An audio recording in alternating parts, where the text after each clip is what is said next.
What's going on? What's going on? What's going on? Welcome to another episode of the Free Agents Podcast. I am DJ Star underscore 22. And as always, I have my fellas here with me. But the Free Agents Podcast is all about four black men trying to on a quest to define freedom. And so we love to welcome y'all here, and I'm gonna bring them all in right now. So let's start it out. What's going on? What's going on, everybody? What's happening? What's happening? What's up? All right. So as you guys can see, we have some new stuff in our names, right? So one thing that we forgot last week is sort of tell you all our origin story. And so we're all from three different coasts, or we're currently all on three different coasts. And the other thing is we all didn't really know each other. We sort of all just came together and jailed, and so that's what makes this thing really cool.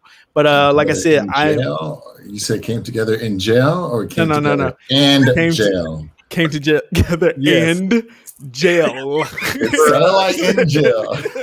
Right, let's clarify that real quick. Definitely come together in jail, yeah. But no, I'm over here on the East Coast in East Orange, New Jersey, but I originally hail from the Midwest in Indiana. Let's start with Bel-Ami. Why don't you tell them about who you are, where you from? So, what's up, y'all? Bel-Ami. Originally from Houston, Texas. Right now, I'm residing in Brooklyn, New York, and that's me. Ricky, where you at? Man, right now I am currently in Houston, but I gotta represent Port Arthur, Texas, man. I can't get away from it. You know what I'm saying? Small town. We right down the street from Houston, but I'm originally from Port Arthur. But right now I'm in Houston, man. That's where the connection is happening at. Nice. Man, I still want to hear that story again about your neighbor. That's crazy. So Levert Holmes, aka DJ Elbow Greasy, born and raised in West Adams District, they call it nowadays, in South Central LA. But then lived 20 years in New York, which is how I met Derek. And through Derek, I met Bel-Ami. And through Bel-Ami, you met Ricky. I don't know who this Ricky dude is. And I think we were talking about that. It's kind of ill, like that's the uniqueness of how this all works. But I actually live. So I just moved to the town. I live in Oakland, California. So yeah. And we got the same barber. Yeah. And the same genetics, apparently. Although somebody's beard mama is fuller. But now I think that's one of the really cool things about, how this came about. It's really organic, man. I think the idea was DJ Star and DJ Elbow Greasy. It was your original idea to have a podcast titled Free Agents. It's just about finding freedom in whatever way you define it. And as I'm helping y'all talk through this and showing y'all some platforms and able to stream, we just go live randomly one day, and Ricky pops in on the live, and we were on for I don't know how long, man. It seemed like a hell of a long time. And afterwards, it was just like, yo, this is it. This is it. This is it. Yeah. And once I just got to throw my 2 cents in there, man. It was so not only sporadic, but I would like to just go with my spirit and say it was divine appointment, man. Because I wasn't even supposed to be online. I was just clicking on to my boy Bel-Ami. I said, what are they talking about? You guys were talking about philosophy and like, oh, that's my stuff right there. And I was just and I was seeking, I'm not gonna lie, I'm gonna be honest. I was seeking brothers that I could relate to and talk to. And you guys just so happened to be right there. And I was like, and you sent me that text. I was like, bro, say less. Done. Yeah, I'm part of it. I'm down. Let me invest my last little couple $100 in all this stuff right here. All right. So with that being said, let's jump into it. The first thing we need to do is I want to give some shout outs. I see some people jumping on. So what's up? Kadre, as always, he's in the building. And we got Cherie and cousin Chloe. What is going on? Cousin Chloe, we can know about PA. Chloe has this thing every time I'm live or something or any post I have. She's like, "Oh my God, it's Bel-Ami." Anyway, And Chloe said about their first comment, locked up, but now they free agents. That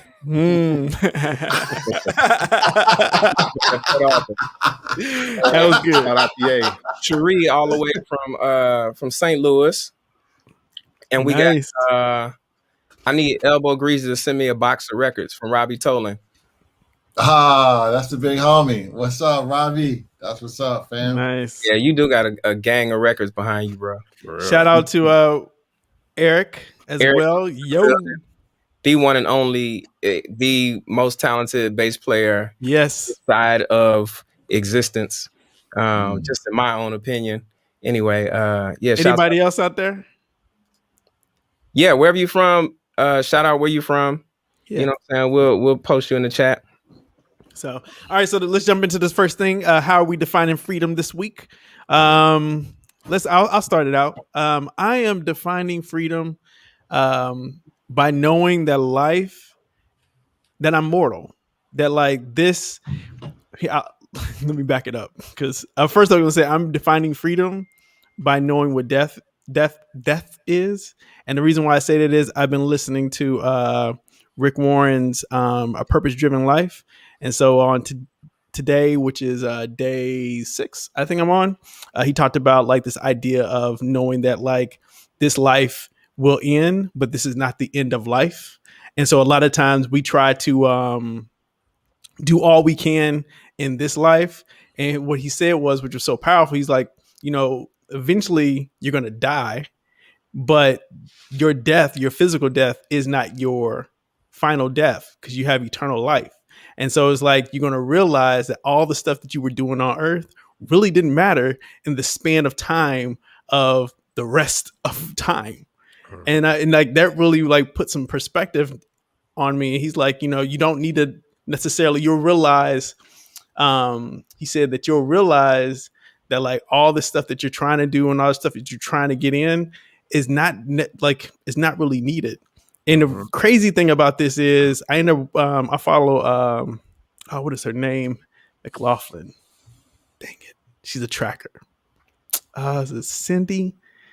Well, she runs track, but she had this long IG live post that was talking about the exact same thing. Like the idea that like, we're trying to do all this living right here when life is so much more and beyond this. And so like that really like made me feel free. It made me realize that like, what, maybe I should be giving my attention to some other things as opposed to trying to do all this other like mundane stuff. So yeah, that's how I'm defining freedom. So real quick, full transparency, when we have our pre-production meetings, this portion, we always say, how are you defining freedom? Say this in like 1.5 sentences or less. My bad. Bro, like where do we go from here? Where do we go from here? Like we already deep in the throes of conversation. Yo, because I'm not gonna lie, I really was ready to piggyback on all of everything you said. That's why we're like, yo. Anyway, listen, shouts out real quick. We got Ireland in the building. Right. He traveled the farthest. I think you get the award, Finn. You've traveled the farthest to listen to this podcast. Compton in the building. Compton in the house. What's up? We got Houston. We got down. Beaumont. BMT. And where else? Okay, that's it. Okay, cool. Anyway, yeah. So go ahead, follow that, Bel-Ami. What were we talking about? Purpose-driven life, man. Oh, we were talking about defining freedom. Defining freedom. I'm defining freedom. Talking about chapter 12. I'm defining freedom by finding my limits. Woo. I did this killer workout today, and I've discovered, I feel like I've been lied to my whole life about jump ropes. Jump ropes are not just for girls at recess. That is the best workout I've ever gotten in my life. Anyway, I had killer workout. I needed to take a break, and because I reached the limit, and I used that time to check in on one of my friends who I hadn't checked in on in a minute, and we had a really good conversation. He's actually tuned in tonight. Shouts out to you, Primus. It's good, nice. brother. So I'm defining freedom by finding my limits. That's what's up. The 2 minute limit. Oh, by the way, I just noticed that it's not just my wife watching tonight. Exactly. Really? What happened? How you feel? What's going on? Look, that's my wife. Shout out to my queen. Yeah. Oh, yeah. Hello, queen. That's baby. I guess you're gonna be on your best behavior today. Man, look, I started my knees started shaking just now. Like, oh man, pick a topic. What we gonna talk about? That's all right. We got that going again. Yeah. Is that me? Is that me? Mm-hmm. Who is it this time? Are we good? It's Bel-Ami. It's me. Damn it. All right. It's not my turn anyway. Whose turn is it to talk? I'll jump on this as my wife jumped on and she just made me all excited just now. That's what she said. But anyway, yo, man, this week, I'm definitely going to keep it short, but I had to define freedom this week because I was faced with a bit of an insecure challenge where I had an opportunity to get a big contract doing some health advising for this corporation, but there was one block is that they wanted me to have a psychology degree and all these other different certifications, and I'm like, no, that's not my thing. But my track record is pretty dope with being able to help people out, my ability to relate to people, and so I was literally just about to go back to school and hit up Sally Mae all over again. Like, let me just go ahead and finish this degree. You know what I mean? And then I said, and I did some meditation. And I was like, you know what? No, like, don't allow yourself to be subject to what somebody else wants. Be okay with what you do and how you help people in your own way. So that's how I was able to define my freedom. So I counteracted, their, proposal with, hey, this is just who I am. This is what I offer. And I felt so much better just taking hold of, I'm gonna say it, just grabbing my nuts and saying, no, you don't need what they want. You have everything you need for yourself. So that's how I'm defining my freedom. I've defined my freedom today. Word. That's dope, man. That's dope. Thank you. Last but not least, DJ Chicken Greasy. DJ Raw Chicken Greasy. DJ Chicken Bloody. You know what I mean? Raw chicken. Raw chicken in the building. For those of you who don't know, this is what we're not going to expound upon this story, but you'll hear us quite often talk about chicken, especially in reference to DJ Elbow Greasy here. And if you would like to know more about that, just pop it in the chat, and maybe we can go into it on another part of the show. But we won't expound upon it unless you just really need that clarity. We'll just keep it an inside joke for now. With that being said, how to follow that? I don't know. I found freedom today by cooking chicken. Exactly.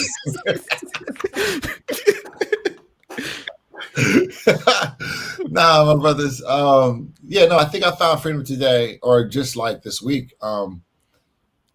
I think just taking a moment, as an educator, particularly as a Black male educator, you often have to assert who you are, and particularly being a math teacher, kind of like Ricky was saying, like I had meetings with parents who just kind of wanted to do we just want to talk, right? And so I had to know that they're going to have questions about the curriculum because it's going to be different from what they might have had from the prior teacher. And just, lack of better words, like putting my nuts on the table, like, yo, my curriculum is dope. This is what I know about your kid. This is a little bit about myself. And this is how I'm choosing to grade and create levels and allow them to meet their levels, allow them to meet their expectations, not just throw expectations out there and not help them. So it was really just communicating with parents and giving that assurance that this guy that your kids go home and he's so cool and he's funny and da-da-da-da. And they're like, what is he doing in the math? Nah, I am presenting a lot of challenges for them, but I'm giving them options and avenues in order to access it. And so that's how I think I was defining my freedom today. Similar to Ricky was saying, this is who I am. Because I don't come off as a math teacher. I come off as, he could be a history teacher or a music teacher. Yes, a history teacher. And I incorporate those disciplines into teaching math and not cooking chicken. Yo, If anybody's in the chat, and I see we got a bunch of comments, we'll get to them. But let us know, how are you defining your freedom today? I think it's important that we all at least take the time to acknowledge that we need to do that in our own way to really experience true freedom. So how are you defining your freedom? Put that in the chat, and we'll get to some of these other comments in just a second. Yeah. Before we jump into the rules, I just want to shout you out too, Lever, on one thing. So Lever, he started this journey of DJing on Twitch. So if you don't know about it, go follow him. And when he first started out, he was very apprehensive about like advertising it on like Instagram and all this other stuff. So this morning I wake up and I'm scrolling and I'm like, yo, what's going on, guys? I'm about to jump on. Scroll up again. Yo, what's going on? It's gonna be dope tonight. I was like, man, how many videos did you put out for your set tonight? But like I'm really like that to me is freedom for you as well, because like you really have embraced it and just taking that on. So I just wanted to shout you out on that. You know, it's always good to uplift brothers. Definitely. So, Thank you, brother. Appreciate you. all right, with that being said, Mr. Bel-Ami, what are the rules for tonight? So rules for tonight. And we're going to use the same rules that we used last week. Is the only rule is that you think and speak freely. And I think I'm pretty sure we're at that point today. There have been several nut references. For 20 minutes in, two of the brothers already referred to the nuts. Well, there we go. Let's roll with it. You're speaking freely. Listen, there's nobody who's monitoring this. I'm sure no students are on here from your math class.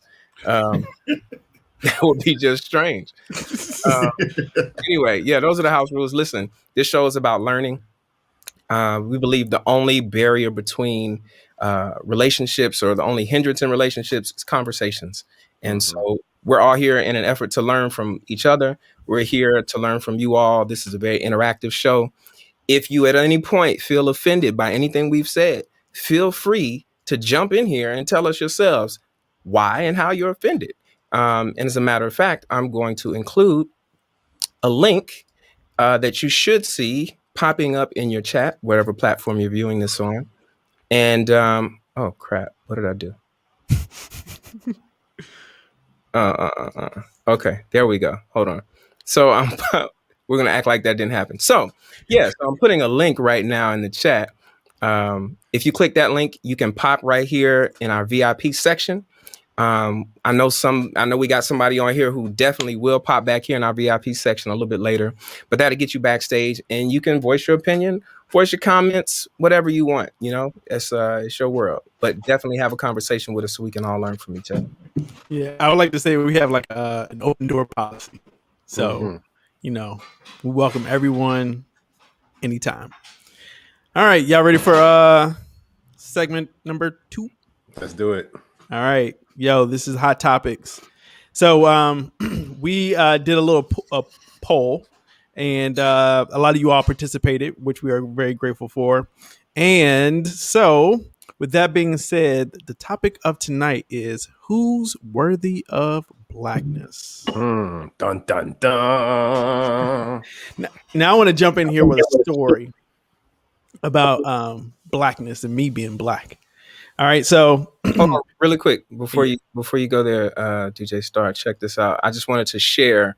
These were the results. So the poll options that we had were black enough, transgender athletes, 5-inch heels. If you would like to know about either of the other two subjects who did not get chosen, transgender athletes, 5-inch heels, let us know. Jump in the chat, let us know, and on the Q&A portion, we can get to it, or just click that link that I put in your chat, pop in, and we can discuss it. But the topic for tonight is black enough, and we're going to go several places with that. Just wanted to share. Yeah.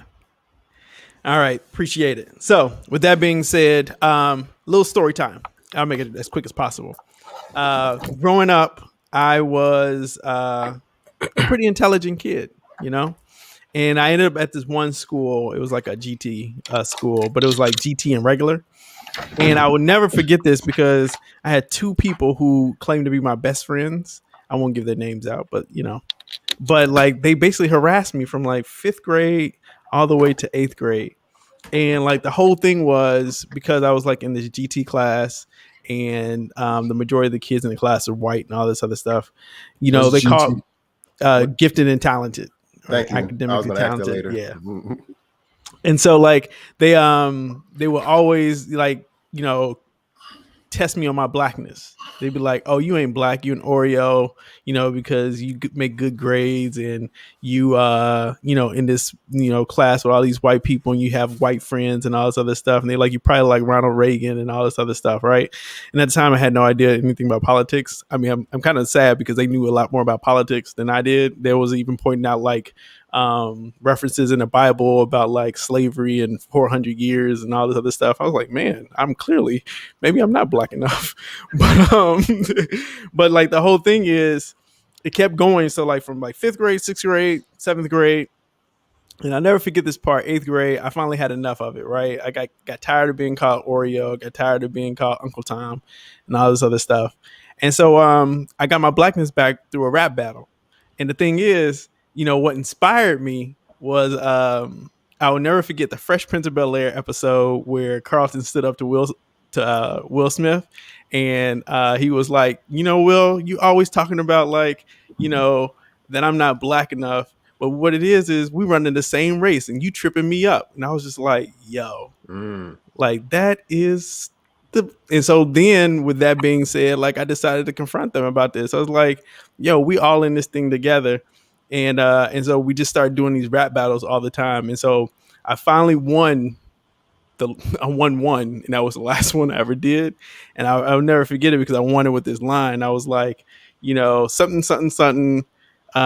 You just got, something, something, something. That's what I'm all about. And just like a candle, you just got blown out. And all the kids were like, ooh. And that's how I got my blackness back. Bars, baby. You got bars. And now, let me just say this because I think this is quite ironic here. How you got your blackness back through a black form, which really showed that you were black to begin with. It's not that you got it back; it just proved that you were black. Anyway, yeah, I don't know where I was going with that, but that was just interesting that you had to get it back through rap. You couldn't get it back any other way. I couldn't do no poetry. I was gonna snatch my black card for that one. You know, so that brings up a number of issues, and I know last week our theme for our hot topic was, you know, one night in Miami, which really brought to the surface a lot of issues that we deal with in the Black community, and that we saw really at play there, and speaks to what your experience was, Derek, with you know, being Black enough, like, and having to even prove it. A lot of times we don't see what other people's struggles are. We don't see what they're doing. And so who are we to really judge their Blackness? Furthermore, like I'm going to posit a couple different themes to discuss, and, you know, choose whichever one you want. If you're in the chat, choose whichever one you want to build on. But this is one of the things that came up, and this one right here. Yeah. You know, and if you're not familiar, this is Patrick Mahomes, and I believe this is his wife, if I'm not mistaken. Better be. So hooked up with her. So, but you know, a lot of times, you know, we choose, and I know my friends and I, we discuss this a lot, whether right or wrong, but we're like, we have a criteria for who we root for in the Super Bowl. And it's like Black ownership, Black GM, Black coach, Black quarterback, and Black superstar, right? We're always going to have a Black superstar no matter what. So we just got to go up. If this is a Black coach versus anybody, we're going Black coach. But I also remember when it was Lovie Smith and Tony Dungy, it was like, oh, one of them has a white wife. So like, how do we determine Black enough for us? And why is it even a thing that we feel like we have to acknowledge or I don't know, just put on to someone else to carry, like, and prove to us? Like, who are we to demand that from each other? Yeah. Yo, so can I jump in? Yeah, please. Yeah. I want to shout out real quick, Anthony. That's one of my best friends from Port Arthur. Super dope guy, personal trainer. Also, Kaya, my sister. I got a small story as well, man. So I grew up in Port Arthur, west side of Port Arthur, Texas. West side, everybody. And we grew up in the projects, Lewis Manor Project, right? So here's the thing: everybody in my family were either pastors and preachers or teachers. Okay. So we lived in the projects, but I wasn't allowed to do project shit. You know what I'm saying? You couldn't do hood stuff with your friends. I couldn't, you know what I mean? So fortunately, unfortunately, like when my parents had split up and we were still in the projects, when my dad wasn't around, I started hanging out with the thugs. I started hanging out with cats on the corner, right? But my first experience smoking weed was a horrible one, right? And after I had that bad experience smoking weed, I decided I didn't want to smoke weed no more. But I know that. Okay. So yeah, I had a bad experience. I was like, I didn't know what I was doing. I inhaled too much. I thought I was dying. My throat was burning. I was like, this is just not a good experience, right? I'm like, what's the point? I'm gonna die trying to be high, right? But obviously, when you raise in Lewis Manor Projects, anytime after 9 p.m., all the cats sit outside by the trash can and everybody's smoking weed, right? And I tried to fit in. I told him, I said, look, dude, I don't want to smoke weed. I just don't want to smoke weed. And I got clowned. Here you go, this nigga don't want to smoke weed, man. You ain't this. And I'm like, I just don't want to smoke weed. I had a bad experience doing it, right? And on top of that, I also went to a predominantly white church, okay, growing up. So most of the music we listened to was, I would like to say, offbeat soul music. So, we clapped on the 1 and 3 instead of 2 and 4. Oh. You know, so I grew up in that culture. So, but I had the opportunity to hang around a lot of black people, but I went to a predominantly white church, so I knew all the the Pentecostal Christian songs, right? So when I didn't know the original version of I'm coming up, and we sung it the white people way. They was sing like, it, please sing it. Well, yeah. I'm coming up on the rough side of the mountain. No. We got to plug that a little bit. So look, my first time getting the opportunity to play at a Black Baptist church, and they played that, and I went on the fast 1 and 3. They was like, no, you are not black. Get off the drums. Wow.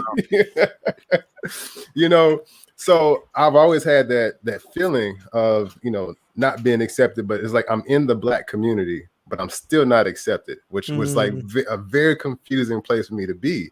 But I realize now later is that whole systemic racism. It's like most black people don't know what being black really is. So we're only defined by our area where we raised at, our culture, which sometimes I still feel like we don't have a culture. You know what I mean? Our culture is kind of like, hey, look, what are you doing? You smoking weed, we eat bad food, we all talk about high blood pressure. That's our culture. He's like, no. So we're slowly but surely evolving. Now I see our people starting like us being able to say, look, we're black because we're black, not because we do a particular thing. You know what I mean? Not because we all smoke weed or we all drank 40s or we all wear do-rags and wear braids and have tattoos on our face, or, say nigga every 5 seconds and finish with and know what I'm saying, So I just feel like now, we're evolving so much into this, but those stories haunted me for so long until I got of age where I'm like, I'm just me. I listen to Creed, but I also listen to Tupac. You know what I mean? I do it all, man. So that was my experience with, 1 and 3, Shareed, the 1 and 3. That was my whole experience with, defining what black really means. And now everybody who knows me I will listen to any music. Was my icebreaker. It was my, my segue into everything. I play rock, I play jazz, I play funk, I play hip hop, I play everything. So there is no more feeling embarrassed to not be black enough. That's interesting. How like the point, getting to the point, because what it sounds like to me is, in all of these examples, is that the experience or your experience can either strengthen or discount your blackness somehow. Yes. Yeah. Yes. 100%. It's so funny. I don't know why, but I'm connected to all these stories, right? So like elementary school, mostly white. It was like, oh, he's clearly the kid on scholarship, right? So never question our blackness. middle school and late elementary school, it was like, oh, I was around like more folks of color, but it was kind of like also like a working class folks of color who were trying to ascend to a higher class. And so they're like, oh, he's from Crenshaw? Like, oh no, he black. We're not gonna question that, right? We see him on free dress day. He black. He don't switch it up too much. He ain't got that much money. He black, right? And then I remember when I got into high school, I think my sophomore year, freshman sophomore year, there was this girl who was Mexican, and I was like, wow, she's beautiful. Like I was like, I really want to date her. So I finagled, like moved my locker near hers, became cool in religion class. It was like, man, like, okay, I'm putting forth all my good side, right? And then I started hanging out with her friends. So I was hanging out with more of a Latino crowd, even though the black crowd was like, he black. My blackness was never questioned. I played ball, like it was never questioned. But what was interesting was amongst one of my Latino friends, I'll never forget this. And he was like, yo, I just always want to say this about you. Like, you're black, but you're not like black. You know what I'm saying? You're not black. Right. And like right then and there, I was like, you know what? I'm not going to pursue old girl. And we're friends to this day, but I just felt like maybe all that I did with changing my locker, becoming friends with her friends, and that pursuit, because I thought this woman was like amazing, I was also distancing myself from what people thought were things that define you as being black, playing ball all the time, hanging out with the black kids all the time, right? So I thought from someone from outside the culture, seeing me with outside of what they thought was the culture, made me say, all right, you know what? Let me not do that, right? And so I thought that was an awe-inspiring moment in my discovery of my blackness. And it was so interesting because you're talking about the interracial relationship, right? And so how does that sometimes your blackness becomes questioned, or you're not black enough, or you lost some of your blackness because of the relationship or the lack thereof relationships that you've been in. So, yeah. So, okay, which leads me to another thing. And this is how our conversation just lasts forever and forever. Because how can blackness be so fragile that you can break it with choices that you make, right? Or so how is it so fragile that it can be broken, right? You can lose it or be stripped of it somehow. And furthermore, why is it so open? Like, why do we give it away so other people can question our blackness? You know what I'm saying? You had a Hispanic guy come up to you and be like, well, you're not black. Like, well, what do you know about black, my dude? Like, no. So, I don't know. I'm just throwing that out there. If you got anything in the chat, y'all feel free to jump in. No, that makes perfect sense, man. I used to listen to Linkin Park a whole lot, and I was the only cat in my school or in Port Arthur that listened to Linkin Park, and I would blast the music all day. And white dudes were like, "Yeah, bro, same thing. You're not black. You're like us." I'm like, "What?" And then the brothers would be like, "Nigga, what are you listening to?" I'm like, but it's that real, like I love the way you said it. It's so powerful, but it could be broken. You know what I mean? But then it's still undefined at the same time. So it's really like it doesn't make any sense. It has no real substance. Again, that goes back to my point, which is like, how do you define your culture? You're trying to define something that you don't even know what it is. So defending, it's like defending a bull. It's like you can't defend the bull. And I think you hit the nail on the head too, in that, like, because we can't really tie ourselves back to anything, that we are trying to define who we are in this society. And because we don't know what that is and what that looks like, we just keep jumping in and out of stuff. But then the other thing that gets hard for us as well is that, like, once we finally sort of hang on to something, it gets stolen from us. So like, whether it's music, whether it's dress, the way we look, clothes, hair, it sort of gets taken from us. And on the reverse of that as well, what ends up happening is that like we try to also it probably doesn't happen as much now as it did probably 60s, 70s, and 80s. We wanted to define ourselves by what the majority culture was, because that culture, if we were able to look like them, we would be more accepted. And so, like, there's always been this thing where, you know, we are trying to define what blackness is on a daily basis, whereas we should just be able to accept that we are just black.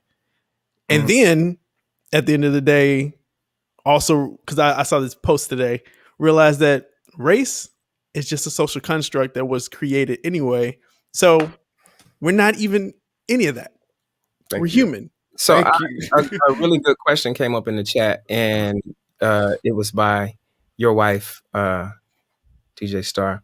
Have you questioned the blackness of Ben Carson or the governor of Kentucky? I don't know the governor of Kentucky. Governor of Kentucky was the one who did not file or press any charges against the Breonna Taylor cops. Got it. Or it was not the governor, it was the AG. He was the attorney general, not the governor. Okay. Because that goes back to like, and I'm kind of challenged on that. Like, yeah, experience, like your decisions, right? I guess that brings us to another point. What are the prerequisites for holding on and maintaining your proverbial black card, right? Yeah. You know, you have to show I don't know, you have to show some sort of allegiance to, you know, our causes. If so, I don't think that's necessarily a bad thing, but it just is a thing. You know what I'm saying? Like, but do you still lose blackness for making poor decisions, right, surrounding the culture? I would hope that blackness is stronger than that. You know what I'm saying? Although even myself, I question. I'm like, oh, I was the first one. That nigga ain't for real. You know? And so I don't know. It's one of those things I think we all are forced to reckon with some kind of way or reconcile. And I don't know, it'd just be nice to be in a place where that's not even part of the conversation. Exactly.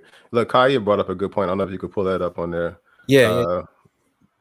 But she said it's not so much about blackness as it is most black people are taught to participate in monolithic thoughts. Man, that's a deeper explanation of what we were talking about earlier. And to piggyback on her and something you said, Derek, was the thing about it is like trying to be human instead of be defined by a race. Okay. If you allow ourselves to be human, then we have the freedom of expression versus trying to, that's why I always say, like, when people try to define God and you put them in this liberty box, you're going to tell me something so big, something powerful, you try to put in a liberty box and say, this is it, do this, and this makes God it. And like, wait, you just took away from every possible option of expression that there is. You know what I mean? So like, no more, well, I can't say no more. This is how I teach my kids and run my house. Is like, no, you can't put something so unexplainable in a tiny box. Same thing like us. Like, you know, we're trying to define being black. It's so big. It's so massive. It has so many variations. Matter of fact, look at us. Bald head, beard, dreads. Yeah. Bow tie. Yeah. You know, but we're all black, you know, and then it's like, oh, you're not dark enough, so you're not black. Or you ain't got dreads, so you ain't black. Like, come on, man. You know, so I'm on a point where I'm okay with defining the narrative and being okay with saying, look, stop limiting yourself, because we've been told to be limited for so long. You know, think about slavery. We've been told to be a slave for so long, shackled up to one particular mindset. And now it's like, yo, go ahead and open up. Be everything. Don't just try to be one thing. Be everything. Sorry, I'm done. I'll keep going forever. Yeah, that was really good. We had a couple other comments in here, and I think we have a question. And this one is specifically for DJ Elbow Greasy. First of all, let me just make some acknowledgments right quick. My sister / cousin, Kristen, is in the building. What up? What up? And then my brother, my bandmate, my Herbivores bandmate, Misha Savage. What's good, brother? We were just playing a track that he did for the intro. He actually created that track. So, but yeah, we have a question from Cherie directed right at you, DJ Elbow Greasy. And she asked, did you step back from your pursuit because you felt like you would lose your place in the community? Or did you feel like you pulled away, or did you feel like it pulled away from your center, or the Latinx friends were not seeing you clearly? Yeah, that's a great question. I think I mean, I didn't know what it meant to not be in the community. I didn't think that if I was pursuing someone in the Latinx community that, you know, I would be viewed otherwise. And in fact, you know, there were brothers in the community that had dated, whether it was white women or Latino women, and it wasn't an issue, right? I felt I pulled away because I thought I was pulling away from my own core. I wanted them to be able to see me as someone that was who loved my blackness, who loved my community, and I felt that I was probably pulling myself away from my own community, and I shouldn't have to isolate my culture in order to pursue someone. So I felt like I wasn't being true to myself, and that I was isolating myself. And so if I was going to pursue that, I would want them to see me for the wholeness of who I was. And I don't think that I was pursuing it with that intention. I thought I was pursuing it because I felt like in order to pursue someone outside of my culture, I had to shed myself of my culture. And so I don't think I was being my most authentic cultural responsive self to me. So yeah, hopefully that answers your question.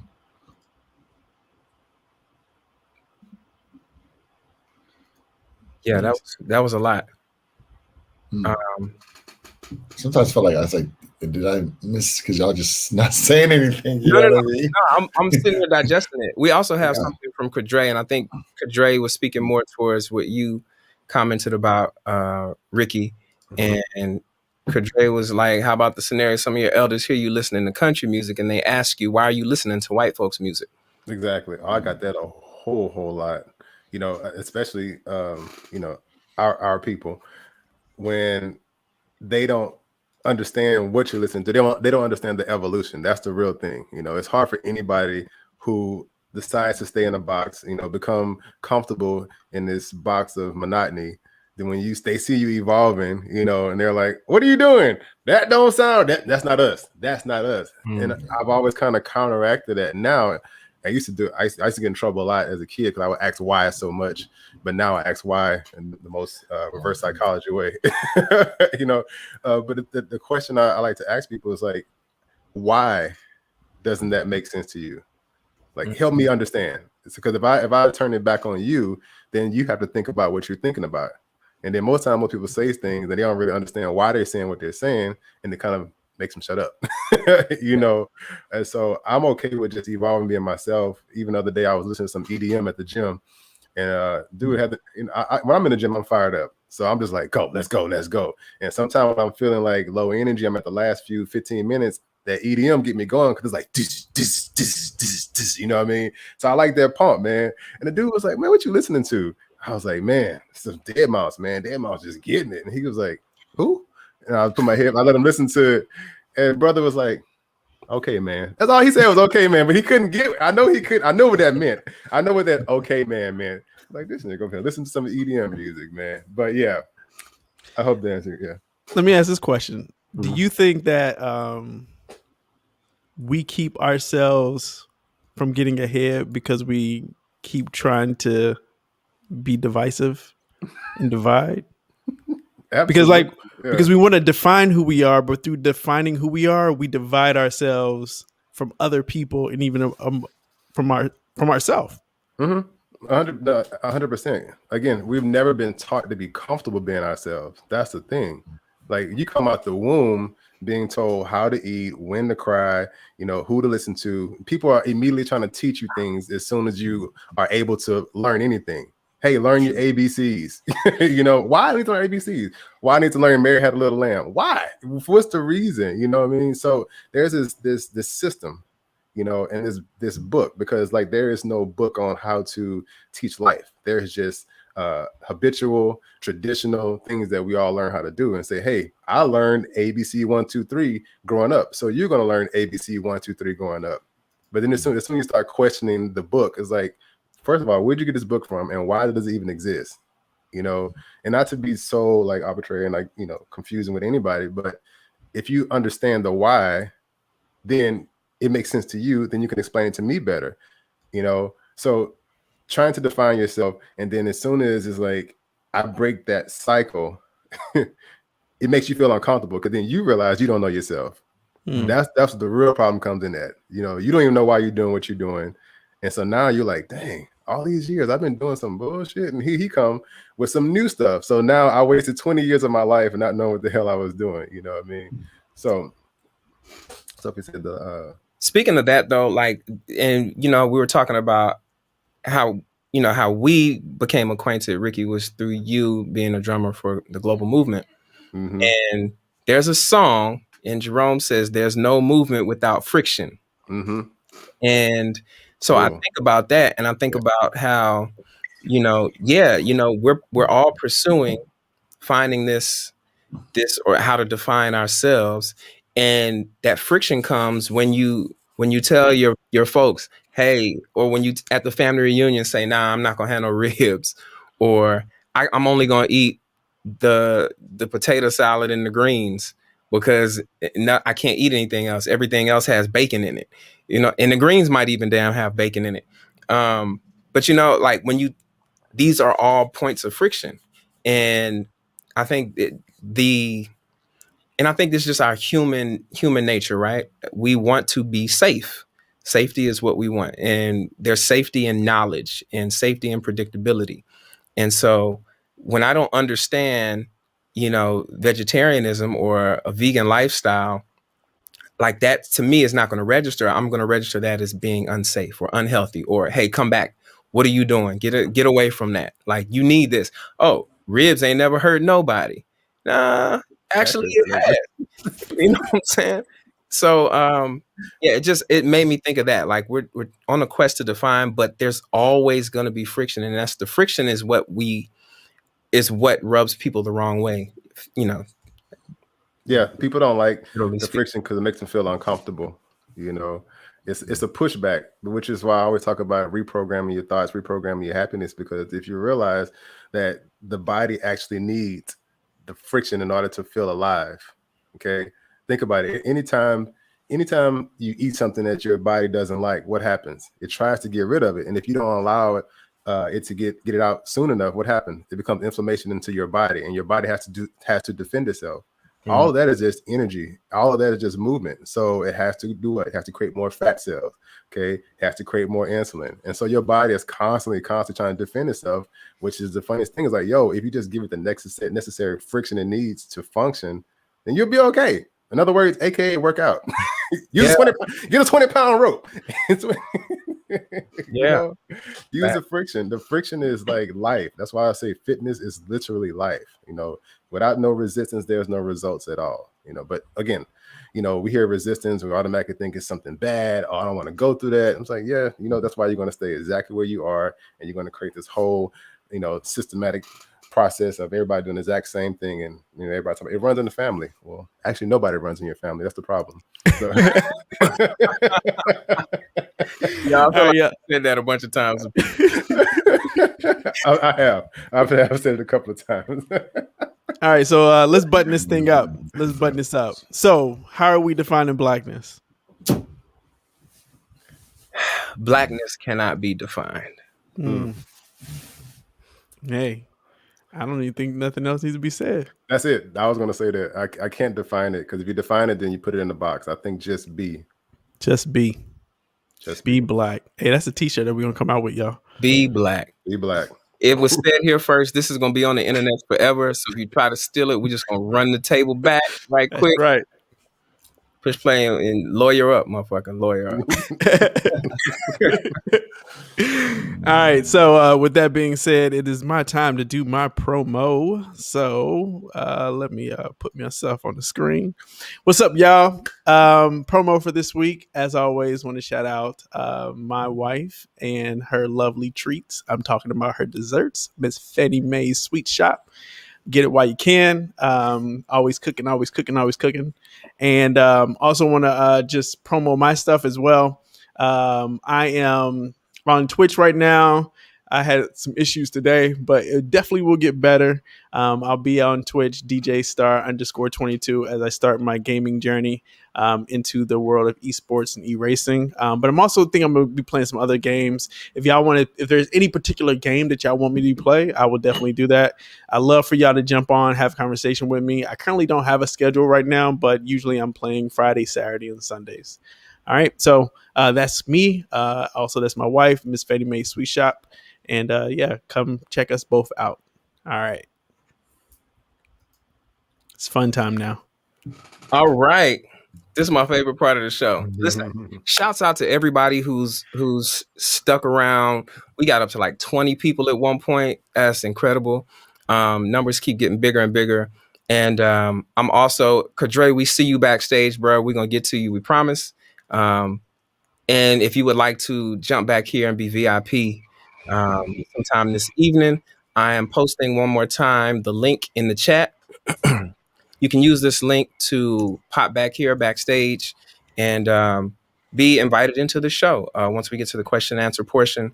And if you would have something that you would like to offer up for this part of the show as well, you can do that. This part of the show is called Side.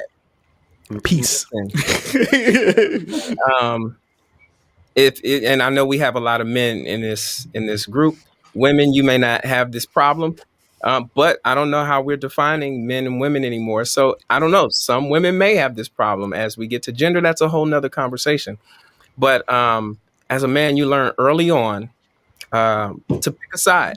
But you can't always be down the middle because there's a seam right down in the middle, and it's going to get in the way. It's going to chafe you. It's going to cause unnecessary friction. So you always have to pick a side. And when you pick a side, you stick with that side. You can't be shifting sides in the middle of your day. If you know what I'm saying. Man, anyway, I'm sorry. Never mind. Exercise. Pick a side is an exercise in picking a side, sticking with it, and letting it go. The rules of this, we're each going to present a topic. We'll each have to choose a side rapidly and with no explanation, no further explanation. This is like the hardest part of everything, but it's a practice in letting go and just owning your truth and being truly free in your decisions and your thoughts. So with that said, who's going to start? It's up me. It's me, right? I got the right order too, right? It's me, you have the then right you. Okay. No, it was. No, you have reversed. Oh, here. Is it? Oh, lever. We did it the order of the podcast logo. Okay. I think this is right. Yes. No. You're last. Boom. All right, here we go. Main entree, side dish. Pick a side. Main entree, side dishes. You up, Lever? Like, and is it for me to decide what I'm doing with the main entree or side dish? Like, main entree, side dish. No explanation. Goodness. Oh my god. Side dish. I'm gonna go with main dish. I'm gonna go with main dish. Just a reminder. I'm gonna go with main dish. Don't talk. DJ Star. No, there's no talking. You are breaking the rules. I understand we're here to break rules, but no, you will not break the rules of this. No speaking freely. Yeah. Listen, I forgot to mention, if you would like us to expound upon anything, we are obligated to address all of your questions. So if you would like to know more about any topic that you hear discussed tonight, post it in the chat or pop in here using that link and we'll expound. But other than that, we're leaving it at that. Main. Come on, Main. Right. Main. It's up. You up, DJ Elbow. Derek, did you say what was your main? Main. Oh, so I'm the only one that said side dish. Yeah, you're the only dummy in here. All by yourself. Oh, hold on. Here we go. Somebody saved you, bro. Somebody saved you. I want to know why those who said main said main. Thank you. Okay. Go ahead, Derek. You so for me, I I'm a main dish person. Like for my birthday, actually, I had once a year I have steak. So I had steak and baked potato and broccoli, and there's nothing better than the main dish of a steak. So yeah, I would eat the steak without the broccoli and the baked potato. So that's my explanation. I don't know what everybody else was thinking. Oh, my wife says she's here for the sides. Facts. Okay.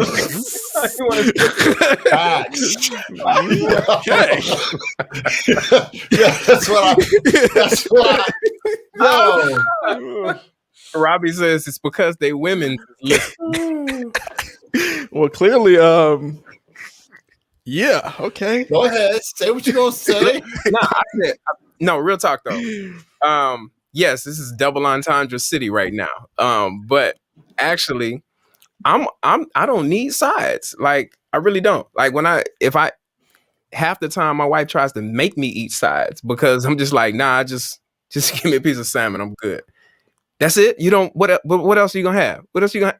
I don't need nothing else. I'm good. Or if I'm having a salad, just give me the salad. That's it. So main course for me. No dressing, no tomatoes. Just give me some lettuce. I'm gonna say the same. Same here. I'm gonna get all nutritional on y'all. Like with the main, dish, you can technically get a little bit of everything, a little bit of carbs, a little bit of fats, a little bit of proteins, depending on what you're eating. So that's why I say the main dish. Period. Yeah, I'm listening to Ricky because he's the expert. So here's one too. This sums it up. Main, because that's the thing you ordered. Woo! There you go. Bam. And there you have it. Thank you, Eric. What? Now, leave it. Your turn to talk about how you ordered something. Something else. So if you think about it, like particularly for like Thanksgiving is not about the turkey. It's about what accompanies a turkey, right?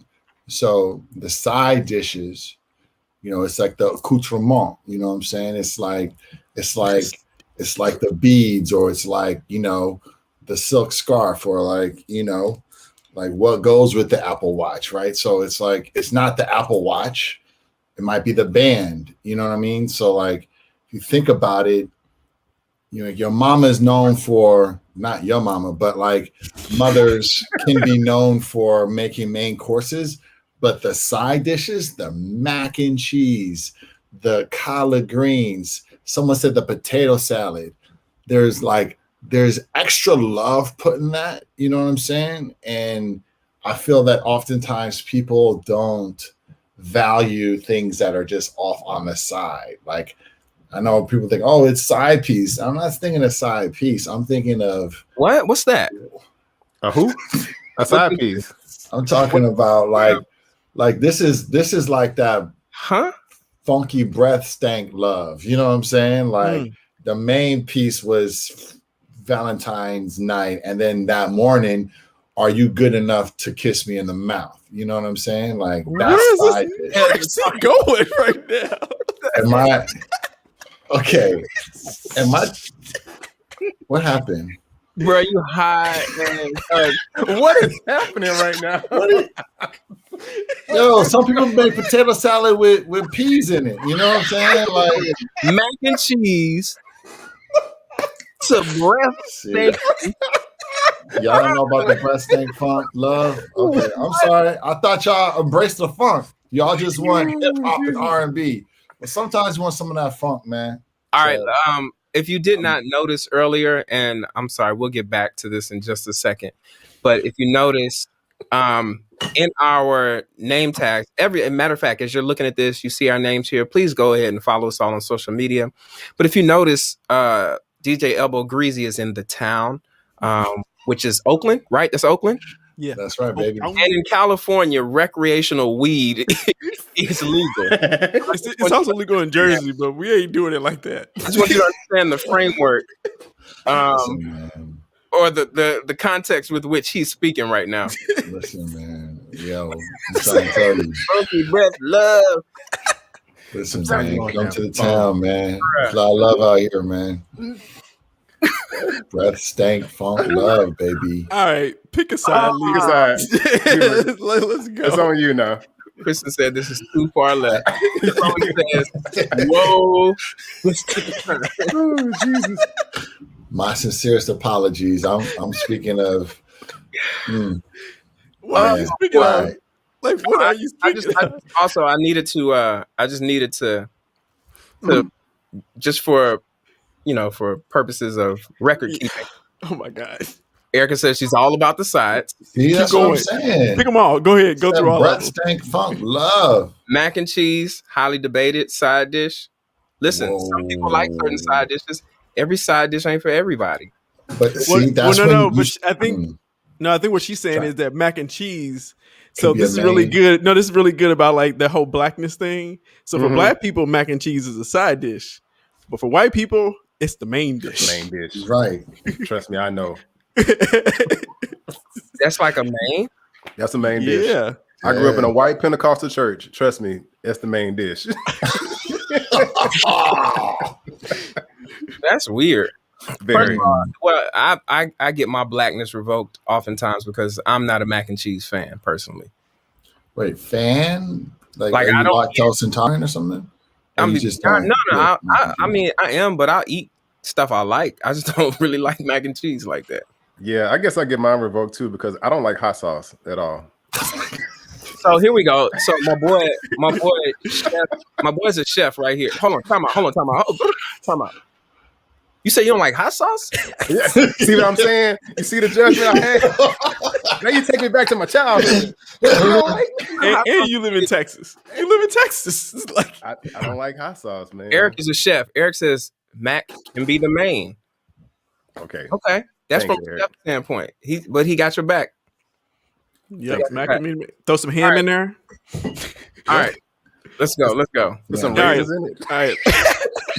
Listen, the potato salad and peas, I'm not advising that. I'm just saying in New York City, there were cats, when you go get potato salad, they would have peas in it. You know what I'm saying? So I'm not a fan of that. So Yeah. Sure. anyway, so All right, we only. What's the next one? What's the next? Yeah, we I think it's still mine. in round Way off. one. It's my We're turn. still in round one. no, I don't know Yeah, if it it's is my your turn. turn. I thought It's your someone turn. commented. Okay, cool. Ready? Mhm. Yeah, let's go. Pick a side. Give or receive. Oh, I'm first. Shoot. Yo, I'm all about that giving. I'm about giving too. Giving. Damn, that's crazy. I'm a giver too, brothers. That's crazy. 100%, y'all. That's why we on this. That's why we do this. That's why We all about giving. Giving this to the people. Giving it to the people. All right. To the people. All right, Ricky. Yeah. It's on me. All right, I got one. So, The sides. all right, I got to set it up real quick. So, let's just say if a stud is hitting on your wife in front of you and she's being intentionally disrespectful, do you put hands on her or not? Who's being disrespectful? The stud is being disrespectful to you because she's hitting on your wife. Oh, wait. Wait, A stud, meaning like this is a female. Yes. Yes. Yes. Do I put Wait. hands on the stud? Yes. Okay. Because she's disrespecting you. Do you? Or She's trying to talk to my wife. yes. I got you. All right, I got you. Wait, Here, a let me woman starts clarify talking to for your wife. Lieber. I'm gonna You clarify put- for yeah, Lieber. So there's a woman trying to holler at your wife in front of you, but paying you no mind and smooth talking your lady. What do? Your Do you queen. Do you put hands on her or not? All right. Is this a can you or because I mean What are the choices? is this at Hands or no? Because typically, like, are we talking about to the point where it just has to get physical? Like, where if it was a nigga, you would definitely hit him. Yes. Okay, If gotcha. she's like in your face, like, look here, nigga, I'm talking to her, back the fuck up. You know what I mean? And she like that. So this is like what's her Ooh. name? What's that rapper's name? Y'all know Young who I'm talking about. Young and May? Yeah, Young and May. If Young Oh. and May was talking to my girl. Yes. I could take Young and May. If the thing is, We ain't even picked the side yet. We just you know Oh, what? We're not supposed to explain. yeah. We're supposed to just choose a side. All right, here we go. I'm gonna say no. Is it my turn? Yes, it's your turn. No. No. I say no too. But look what Anthony said. He said, "What if a stud was hitting on the man? Did the woman get to say something?" Okay. I mean, I'm sure my wife would definitely say something. Chloe says y'all can't be hitting the women's. Nah, we wouldn't hit the women's. We can't. hit the women's. Hey, Anthony said it's still a woman. Absolutely. That's right. Unless you want to get into transgender athletes.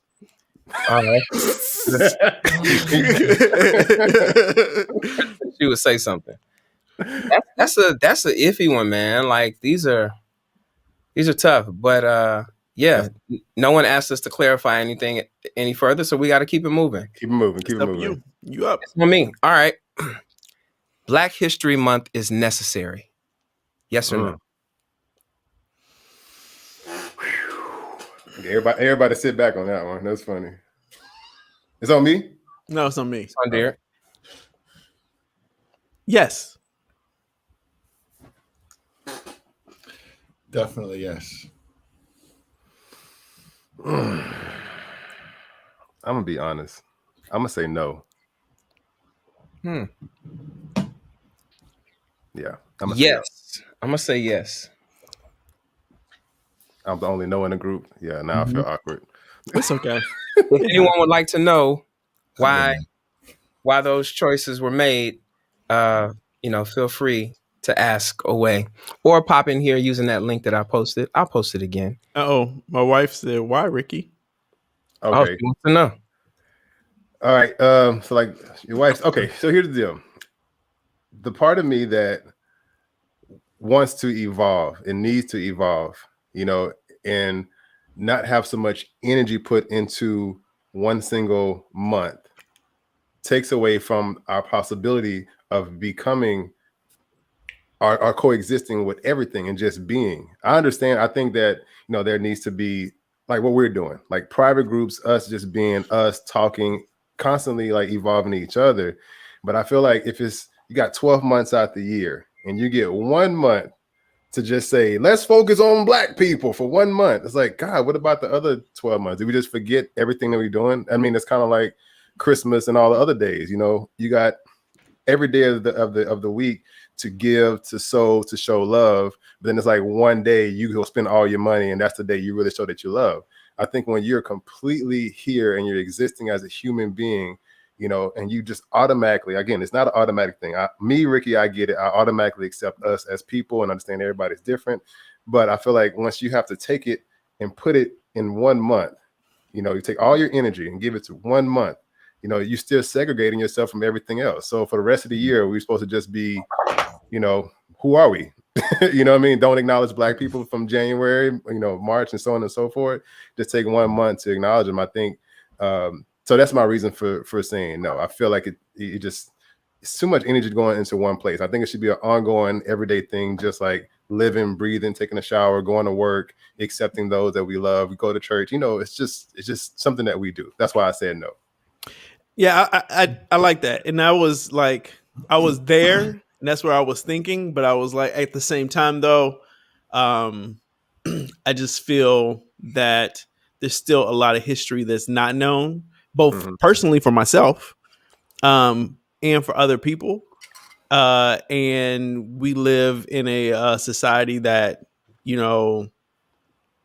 continues to try to integrate us. And I think that's the hard part, right? We just talked about this whole being Black, or what is being Black, but like there's this thing that like our history has been whitewashed, and so I think there's an importance to make sure that like we take the time out, we take a moment out to be inclusive and go beyond just learning about Martin and Martina Luther King.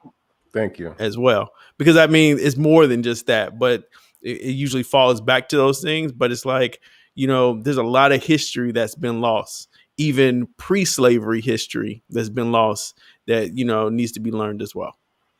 Absolutely. I think Katora said what she said. I straddled the fence. So I can't completely see the comment. Yeah. There it is. Oh yeah. Yeah. So she kind of just elaborated on what I was saying. So that's the reason why. But I know there's, again, everybody has an opinion, but like you said, there's so much that's uncovered, you know what I mean? And then, you try to put everything in 1 month, there's still a whole lot that you just don't know about, and this is why I love the internet. I love what we're doing now. We're constantly expanding over and over and over. Yeah. And then look, he said the truth. We barely get 1 month. We get what, 28 days? Bro, that's not by accident. They was like, yo, we can pick any of these months. Which months you want to get these niggas? Yes. Yeah. And then all of a sudden, everybody has a month and we get the shortest one. Yeah. Well, hold on.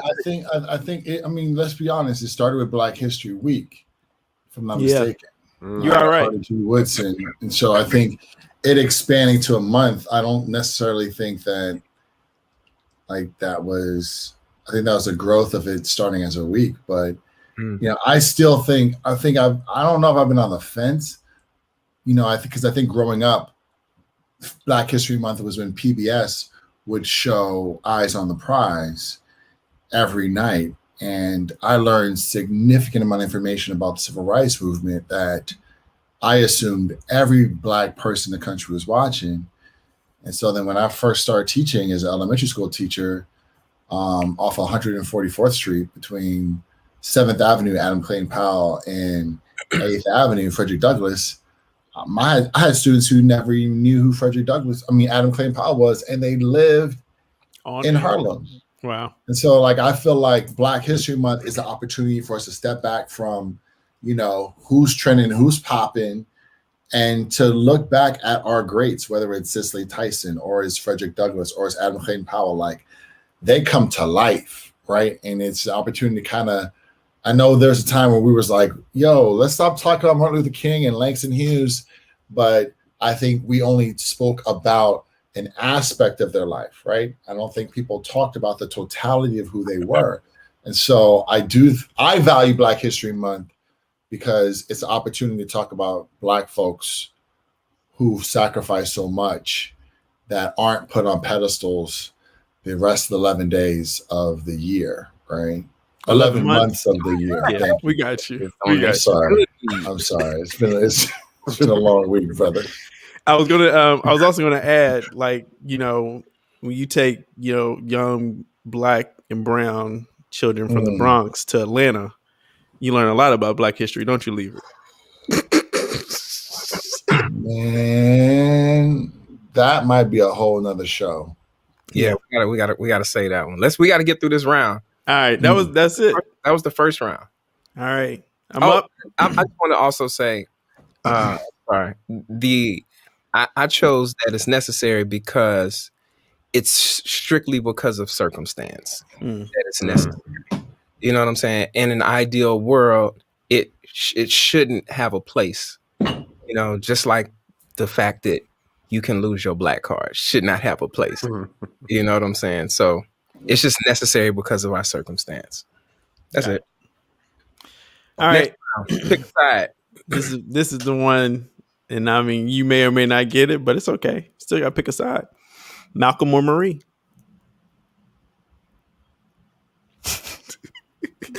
Yo, now we were supposed to watch.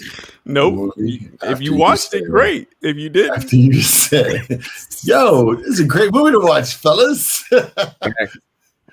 Damn. Just pick one. If you never saw it, doesn't matter.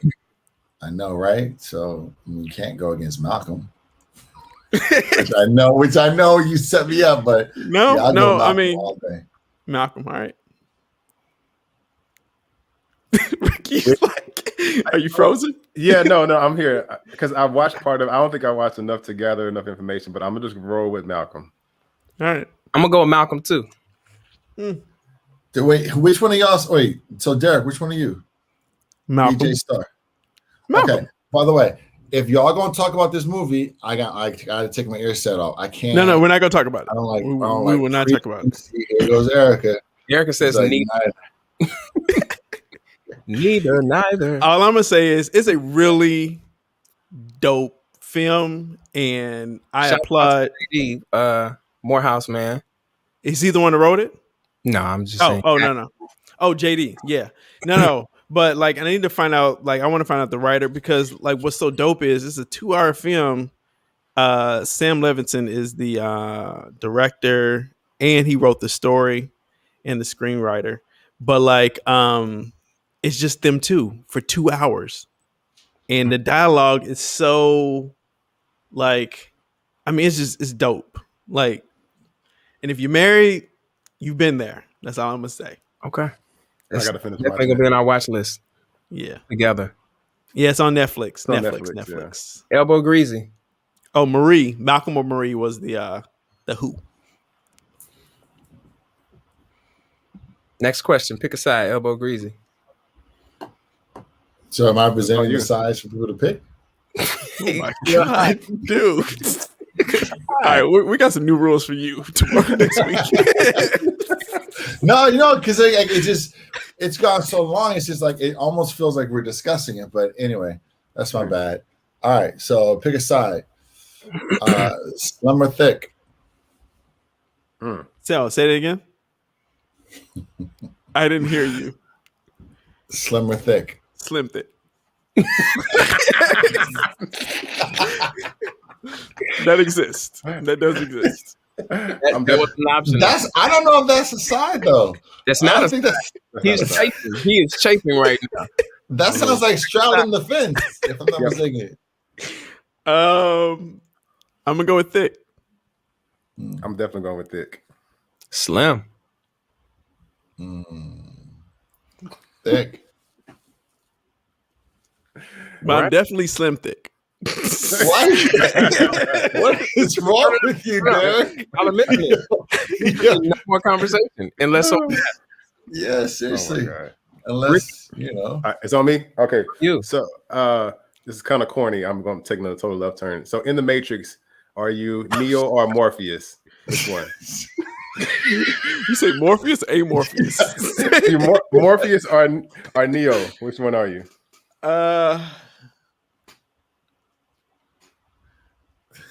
Neo. I thought you were gonna say slim thick. Nah. I want to stay alive. Neo. He's Morpheo. He's Morpheo. Morpheo.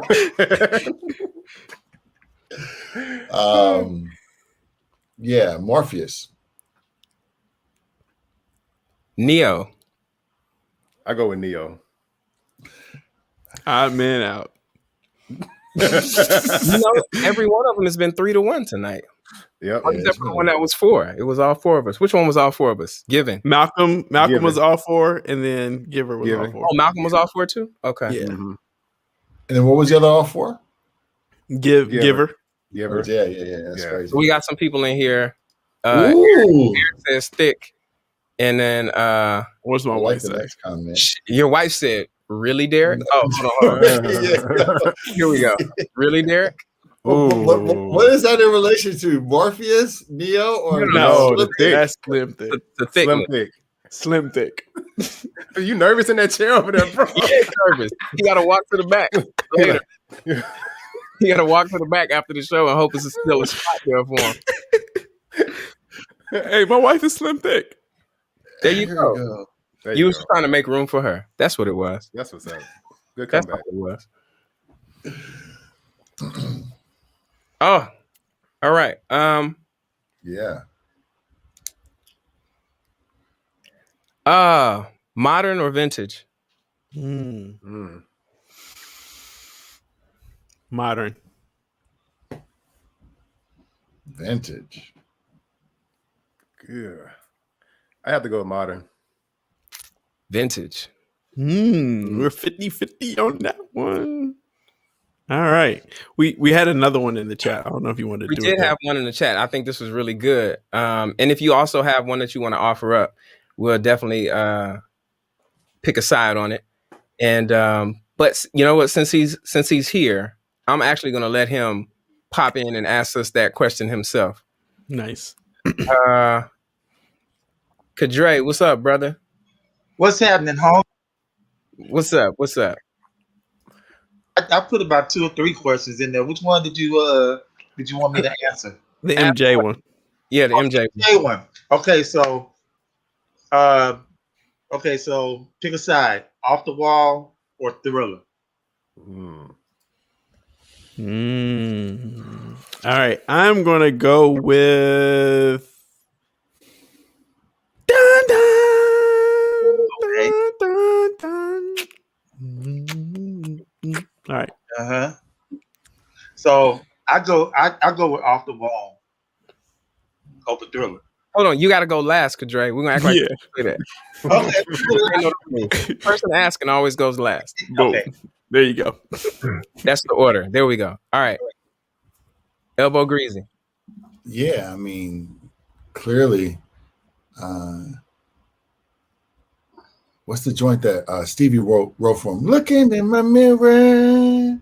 Yeah. Yeah, I think that's Off the Wall, right? Yep. Yes. Yeah, Can't man. help it. Yeah, can't help it, baby. Yeah, I'll go with Off the Wall too, man. Like off the top of my head, like 5 of my favorite songs on there. Yeah, it's Off the Wall. I'm gonna go with Off the Wall as well. All right, I'm gonna read these Thriller joints. Clearly, Oh, you don't have to read. Kadre also says Off the Wall as well, right? Kadre, Yeah, why did you say Off the Wall? Off the Wall. Yeah. All right, But guys. You don't have to take back Thriller because Thriller is a historical album. You know, not only with music history, not only just with Black history, but with history. Period. So We got "Wanna Be Starting Something," "Baby Be Mine," Yeah. "The Girl Is Mine." I don't know this song though. Vincent Price. Wait, what's You have Thriller. Yeah. Then you have "Beat It," Billie Jean, "Human Nature," I forgot it was on there. "PYT," Yeah. Okay. "The Lady of My Life," and then you want to jump to the bonus joints. "Someone in the Dark," "Carousel," "Can I Get Out the Rain?" I don't know these. "Got the Hots," and "Love Never Felt So Good." Oh yeah. Love never Thriller fails. expanded edition. That's what you're talking about. Yeah. Now That's a Johnny Mathis song. Love never felt so good. Listen, like honestly, it's. I mean, they're both honestly equal in my eyes. It's just that I don't know, just Off the Wall. I don't know. yeah, I'm looking at the songs Off the Wall too. Read them joints. All right, so you got "Get on the Floor," "Girlfriend," Yes, sir. "Burn This Disco Out," Yeah. "I Can't Help It," which is dope. Bang. "Working Day and Night," whew, that's my joint. "She's Out of My Life," that one was hot too. Yeah. "Don't Stop Till You Get Enough," that was. Rock With You. Can't forget that one. That's my favorite. "It's Falling in Love," Bang. "Off the Wall," of course. "Rock With You," ooh. Yeah. And then you have "Working Day and Night." What? Oh, again, this is the bonus track. Oh, and that's it. Well, because the rest of them are like just different versions. But it was Destiny. It seems to me that hearing that, it sounds like he just went, I'm not with the Jackson 5 for the Jacksons anymore. Yeah. This is who I am. And then Thriller was more like, since I gave you Off the Wall, let me show you that This I is can my do masterpiece. Yeah. I feel like no, not so much masterpiece, because I feel like Off the Wall is a masterpiece. I think Thriller was more like, I can do I can do everything. Like, I can do it all, right? But Off the Wall was like disco, black funk. You know what I'm saying? Like, I can connect with y'all, and I'm not with Tito no more or Randy. I'm doing this on my own. Thriller was like, I can do Disneyland shit too. You know what I'm saying? He said Disneyland. Yo, I'm gonna push back. Just a second. I think Thriller was the masterpiece. I think Off the Wall, it was kind of like you said, it was, yo, I can do this. Yeah. This is what I've been working like. And it's one of those things like with first albums, right? They're always hit you in the face, like, damn, you know. But I think I call Thrill, they're both masterpieces in the grand scheme of what is possible to create. Yeah. But with somebody who's got such a deep catalog, I think Thriller was the masterpiece because it checked every box. Visually, it set, you know what I'm saying, just as many standards as it did, you know, as the music did. So I think like the reach of Thriller, because once you've made Off the Wall, it's like, damn, well, what's next? Yeah. And just for him to like make something that is even debatable. Yeah. And I'll tell you this, Yeah. With Off the Wall, when it was time for the Grammys. Off the Wall did win Grammys, but they didn't broadcast that portion of it, and so Michael was upset about that. And so what he did when he was planning Thriller, he was like, okay, the next album, I'm gonna get them. I'm going to fashion this album after West Side Story, because at the point, all the songs from West Side Story, I mean, a lot of people knew, and that's pretty much what he did. Was like, that whole Thriller era. Even if you didn't buy the album, all you had to do was listen to the radio a lot, and you had all the songs off the album eventually. Yeah. So, Yeah. Look, all I'm gonna say is this: I only know 2 people who came out with because sophomore albums are really hard. So I only know 2 people who came out with some dope sophomore albums. That's Michael Jackson and Bel-Ami. Hey, man, there you go. D'Angelo too. D'Angelo had a decent one too. Yeah. Decent. Yeah. And if you don't know about that Bel-Ami project, it's available on all platforms. It's called Music, MUSEIC, Music. Go ahead and download that. Kadre, man, thanks for popping in, bro. Thank you, bro. Backstage for a minute, and get back to you a little bit later. If anyone else would like to pop in, just like Kadre did, ask your question, voice your opinion, you can use that link that I posted in the chat. I'll post it one more time. And I think that do we have another? We have one more. I don't know if you want to do it. I can post it up. You can post it up. Which one were you talking about? All right, from Eric. Are we talking cars or ladies?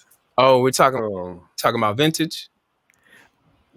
Oh, I just realized. I thought he was like pick a side, cars or ladies. But I guess it could be vintage or modern as well. I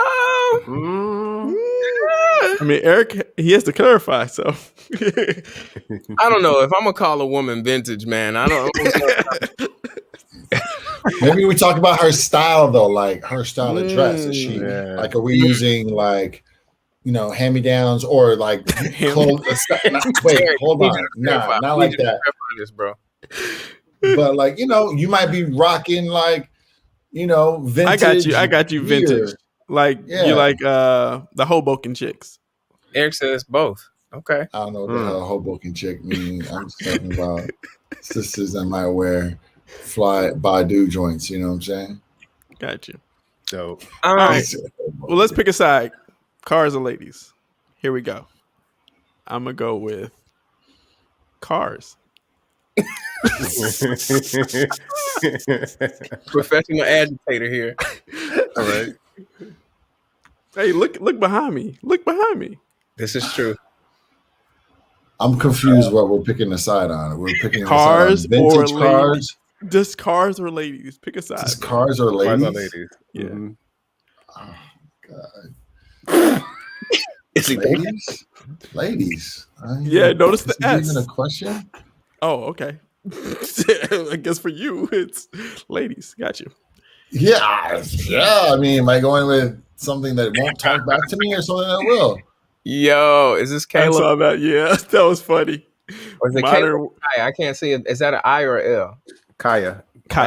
Wow. Modern women are flammable, made out of plastic. Ooh, shout out to Kaya, by the way. Yes. Kaya is the proud owner and my business partner and sister of I Am Remedies. And she's super dope and funny as hell, as you can see. I'm gonna go with ladies, man. That's just not even a question to me. What about you, Mr. Ricky? Is my mic on? Yes. Yeah. I know. I just wanted to say that. Now I'm definitely I'm going with cars, man. Because you said ladies, I think plural, and I'm like, that's right. Yeah. You said lady, I would have been like, lady. I'm still trying to figure out what the question, why there's a debate here. Okay. I'm going with cars. That's all I know. Chloe says left or right? Left or right? Left. Representing that Phi Beta Sigma. So, left. Representing politics and the coast I'm on left. Oh, Jesus Christ of Latter-day Saints. Left. I'm gonna go with left just because I'm talking about my left hand. That's it. That's your special hand. I'm gonna say right because if it's not right, it's wrong. If it's not right, it's two lefts. I just said left because I want my left side to be as good as my right. All right. Okay. Okay. That said, listen. It's your time to shine, buddy. Take a second to just introduce to some and just remind some of you who may be on here. I'm Bel-Ami. I'm a musician, vocalist, artist, whatever you want to call me. Based here in Brooklyn, and this last conversation just threw me off right now. I'm really fuzzy right now. I don't know what I'm going to say. I had it all planned out. Listen, follow me at Bel-Ami_music on all your social media. Also, I'm the owner of Accidentally Purpose, which produces the 6 Degrees podcast, which airs each and every Wednesday night, 9 p.m. Eastern. This week's special guest is going to be my brother from another mother, Mr. V. Ferg. The episode title is Dear Old Morehouse, because, of course, that's where we met, Dear Old Morehouse. Tune in, find out more about how we and perhaps even you are connected. Yeah, that's all I wanted to say on that. Make sure you follow me on YouTube, all them other things too. If you're watching this on another platform, go and watch it on YouTube. It really helps us out a lot. I'm sorry I didn't have anything else to say. I'm really flustered by this these last few moments and this pick a side conversations that we had tonight. This went. There's a few more dropped in the chat. I know. We went real deep. We got some more. We just gonna have to do a whole episode of Pick a Side. So we're gonna ignore those. Let me acknowledge my brother Eric Lewis is on here, and he produced the whole project. And he also has another pick a side question for us: bass or keys? Keys. Bass. Bass. Okay. Keys, man. Let's do another one real quick. Let's do the last one. All right, last one from Cherie. Oh, this is hard. Curly or straight? I'm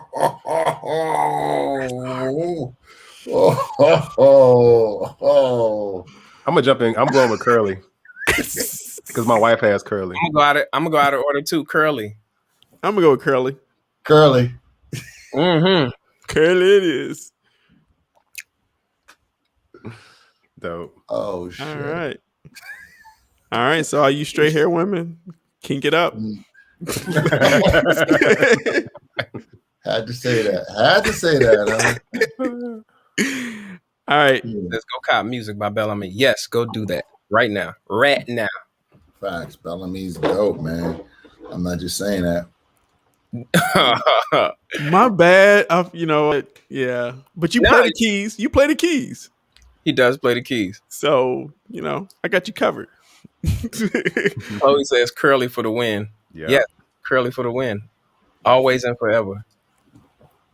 So when we say curly, we're talking also just listen, no, we just talking. Hey, no, we're just talking. We're just talking. All natural. We're just talking. Curly or straight, bro. I was talking about French fries. So wow. Especially that's the funny thing about this. I'm just talking. Elbow. All right. Elbow, what you got for us, man? So yeah, this is we're gonna talk politics as usual. Is that what we're doing? Politics as usual. Wild. So just it's funny because when we were talking about politics as usual before, my man Bel-Ami was thinking of, Basquiat and just same old, right? Politics as usual, things don't change. And what I wanted to do was just kind of present this whole conversation about I keep saying it's Marjorie Taylor Greene, and I wanted to juxtapose her with Adam Clayton Powell and what Adam Clayton Powell went through when he got stripped of his committees, I believe.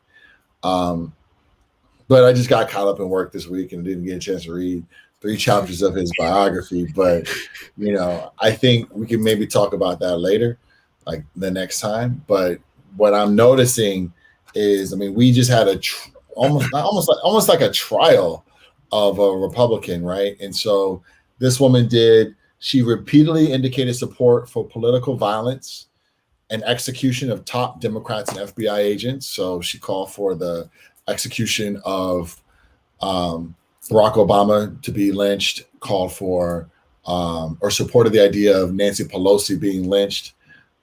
She promoted violent and deranged conspiracy theories online. So she spread QAnon ideas, apart from the idea of Donald Trump still in the election, but like some of these mass shootings were made up in order for NRA to be somehow defunded and for people to change their mind on gun control. She peddled conspiracies that mass shootings were false flags and staged. That would include the shooting of Sandy Hook and also of the high school in Florida, where I believe his name was David Hogg, and he was a survivor, and she followed him and was harassing him, saying it was fake.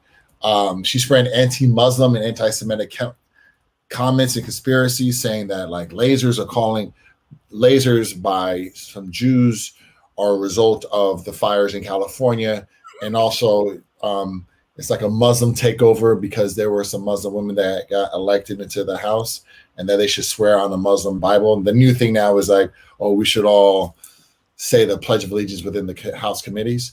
And so, the point that I just want to make is she was not asked to step down. She was not expelled. She was only stripped of her committees. And yet, is this politics as usual? Like white folks can just get away with this type of stuff? You think of some Democrats who've been forced to step down, whether it was Al Franken or even before when Steve King actually stepped down himself. Is this politics as usual, or is this the same? I'm sorry, is this like the same old thing? Like nothing's going to change, or is this, putting her on a pedestal and saying she's the leader of the Democratic Party and pushing white supremacy? Is this the new frontier where we're really being able to address issues that are promoting white supremacy? So that's what I just kind of wanted to throw out there and see what people thought about that. Yeah, I think what we're seeing is it's pervasive throughout all areas in politics right now, and it's just lack of accountability. And just the simple fact that there even has to be a conversation about should we with this woman is a problem. Like this, and none of the things that she espouses is at all conducive of like a healthy political system. And as you kept reading through what was like, I would expect to get a list like that read of like accomplishments as you intro someone, but like these are all negative things, you know what I'm saying? And she was still elected. That's what I was about to say. I was like, and I think it's less of she was elected because of these things, right? Because of her views. So like, if anything, it should be a wake-up call to us. Not necessarily, it should be a call to action, one, but even more than that, it should just be an indicator of, like recognize the action you need to take is the recognition of where you are and how you are still perceived and some of the pervasive thoughts that go through society here. Because she's representative of a very, very large majority, apparently, because she got in. So, yeah, that's all I have to say about that. And if folks aren't really up to speed on QAnon, which I don't, they believe the idea that there are Democrats, and including Tom Hanks and other celebrities, Oprah Winfrey, who believe in not molestation, but they believe that they should capture children and kill them and drink their blood.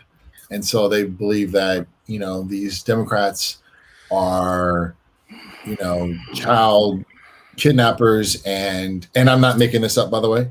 And let this me guy, too. They believe that they get it's either a hormone or something that comes from the eating or drinking of children's blood, which is crazy. Purification of the blood.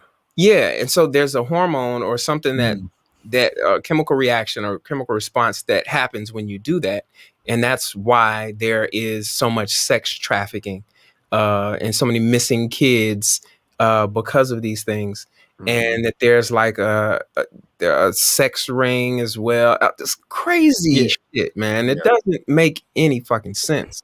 Absolutely. It's called adrenochrome. Adrenochrome. Yeah. Yeah, one thing I heard about that, studying hormones a whole lot, like kids, especially in their adolescent age, their HGH is like at its highest. Obviously, they're still growing. So if you can drink or take in that hormone as their bodies are growing, it attaches to your hormones, which allows you to have more insight and growing and so on and so forth. It's bananas, man. It's crazy. It's ridiculous. But yeah.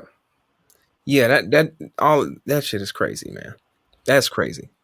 Thanks for the info, though. Also, this should be a really this should be a lesson to everyone about social media, because what you put up is up forever.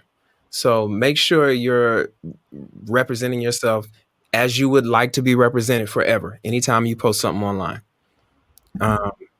So yeah, fortunately, and like anytime you like something too, not just post. Anytime you like something, yes, because a lot of this that they're getting her on is stuff that she liked.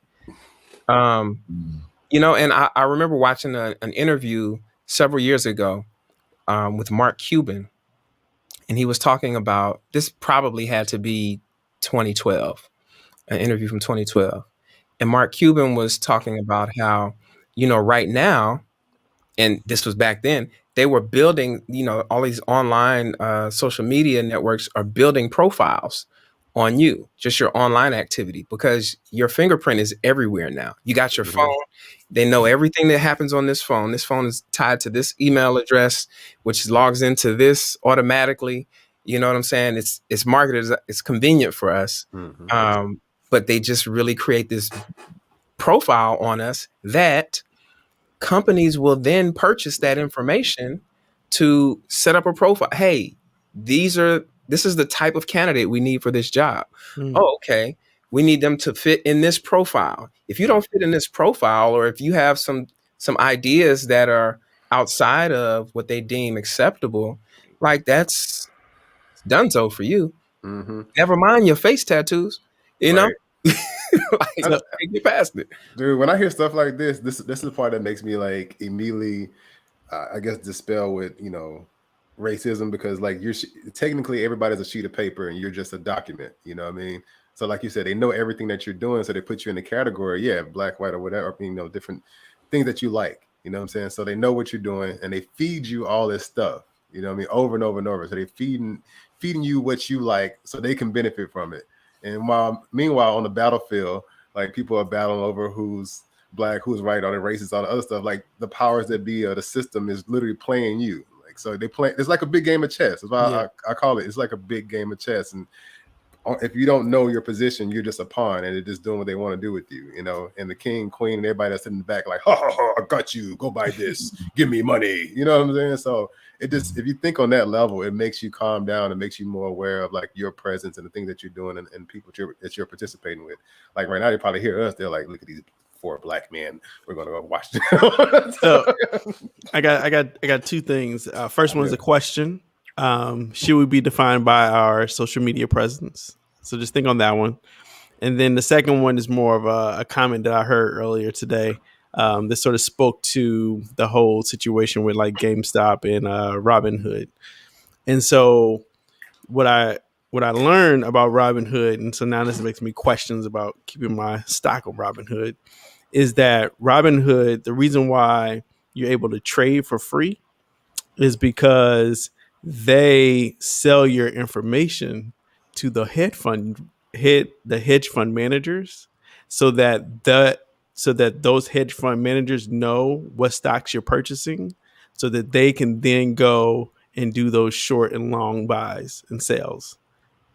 And so when all that stuff went down with GameStop, the reason why Robinhood sort of had to like freeze people out from like either buying or selling that stock because it became in direct disagreement with the people that they were already in bed with, which were the hedge fund managers.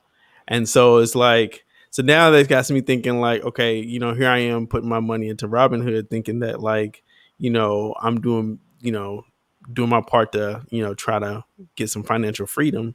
But now it's like, but in reality, they're taking my information and using it to their advantage so that they can short sell and long sell stocks, which is crazy. So it is. Well, the whole thing is a game, man. It's a big game. It's the whole thing is a game. And unfortunately, like they're capitalizing on our need for financial freedom, which is the only thing that will probably get you freedom in a lot of other areas in a capitalist society, right? So that's why I say, fuck them, buy crypto. So that's a whole nother topic. So what do y'all think though? Do you think that we should be defined by our social media presence? I think in a world where, imagine if this just continued forever, quarantine, right? What else do you have to be defined by? There is no other interaction. So, in a world that's moving towards, this type of interaction, and it's been moving this direction for years. Mind you, when quarantine happened, we had the infrastructure to live life this way.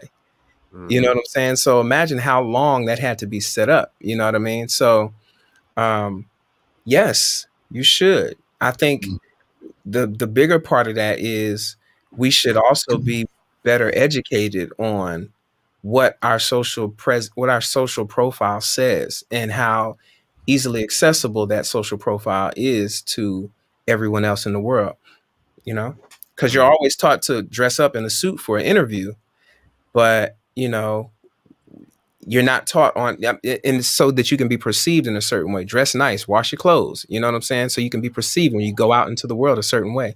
But when you don't go out to the world, but you're still engaging, there's no handbook on that. Yeah. Very, very true.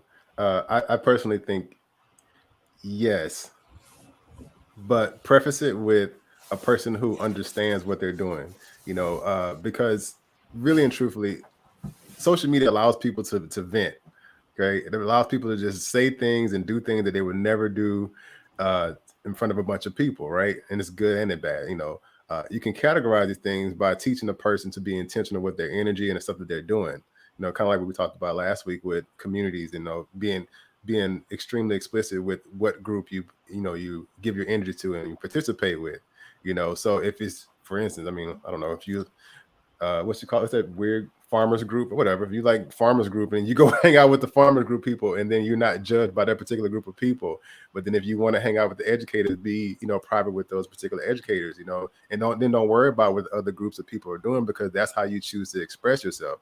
But one problem we have is that people they don't know themselves enough, and then they express everything and not realizing that you're going to be judged because you put everything else out there. And then the people who play on your ignorance take everything that you put out there and play it against you. And then you just look like a fool. So I think, yes, allow a person to express, judge, we judge them based on something they put out, but teach them to understand themselves first. Like, I'll never put out everything I, think and feel, because I would think I was crazy, but I'm very intentional on stuff I put out there, and most of it is very sarcastic. So if you read between the lines, you'll know how I really feel. Well, that sounds like for me, I think it's, you should be judged, but you should have an opportunity, like as Ricky said, if someone's asking what I felt about this, or they saw a video and it's like, well, that was me being sarcastic, I could tell you how I actually feel. But there should be a space where you can be asked to explain it, right, and provide the context. I think of some of my students and things that they say online, or they oftentimes don't use their real names, or they'll make up a fake avatar, or they'll claim they graduated from this college, right? But In reality, they're just creating this fake world because they feel that social media is not something that could be used against them. And so for the youth, I think they need to be taught that your social media can be used against you, just like the folks in the Capitol protests. Their social media, even though they try to erase certain things, it was still found, right? So how do you justify, how do you tell a seventh grader that, you threatening somebody, or you saying certain things on the internet, or you posting certain things that could be somewhat questionable? But nowadays, you notice they have things that will go away in 30 seconds, right? So when we came out, your MySpace page stuff might still be up there now, right? Wow. So, that struck a nerve with some folks. I see Derek scratching. He's like, "Oh, oh no, not me." His Black Planet page still up. Not Black Planet. Diamonds.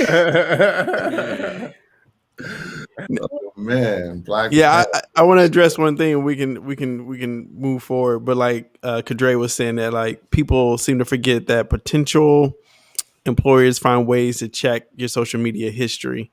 And as a former person that was hiring people, that was the first thing that I used to do. Before, when I got your application, that's the first thing where I would I would go to your social media. I remember one time I was looking at somebody's social media and they were smoking weed, and I was like, well, clearly you're not working with children. So, it's like, and the fact that you have a public page, why would you want to put that out in the public? So, or maybe, hey, you felt like you could. So, yeah. Well, listen, and that's one of the things. It's like because I do want to touch on that, because most of the people who I worked with in education smoked weed, but they knew better than to online smoking. Online, idiot. You know what I'm saying? So it was like, you got to be able to have some exercise proper discretion and discern what's appropriate and what's not. Because if you can't do it for yourself, you're not going to do it for the kids. Mm-hmm. Yeah. And furthermore, kids can find everything. I had kids find my music, and kids find videos. You know what I'm saying? So they will find it. They're more savvy than we are, because they've only known this. They didn't ever have to learn it. It was never introduced into their life. So, bro, I learned something the other day. Sorry, that even though you clear history, right? If you're tapped into anybody's Wi-Fi, whoever is the owner of the Wi-Fi network could go into their network and see everything that you looked up. That's right. I was like, what? Yeah. That's why I always search on private. wow.